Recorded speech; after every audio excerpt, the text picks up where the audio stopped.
বাংলাদেশের ক্রিকেট ভক্তদের জন্য সুখবর। ক্রিকেটের জন্য বা ক্রিকেটারদের জন্য না, ক্রিকেট ভক্তদের জন্য টি-20 বিশ্বকাপ নিয়ে তৈরি হওয়া জটিলতায় স্পষ্ট অবস্থান জানালো ক্রিকেট আয়ারল্যান্ড। ভারতে গিয়ে খেলবে না আয়ারল্যান্ডের ক্রিকেট দল, জানিয়েছে আইসিসিকে। আইসিসিও এ ব্যাপারে তাদেরকে স্পষ্ট অবস্থান জানিয়েছে, শ্রীলঙ্কা থেকে তাদের কোনো ম্যাচ সরানো হবে না। এই কথা কেন বলা হচ্ছে? যেহেতু বাংলাদেশ ভারতে গিয়ে খেলবে না, সেই কারণে হয়তো কিছু ম্যাচ সময়সূচি পরিবর্তন করার চিন্তা করেছিল হয়তো। এজন্য আয়ারল্যান্ড জানিয়েছে তারা ভারতে খেলবে না।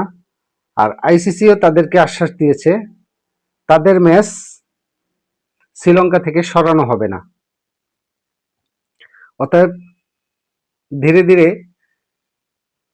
বেশ কিছু ক্রিকেট টিম ভারতের উপর অনীহা প্রকাশ করছে।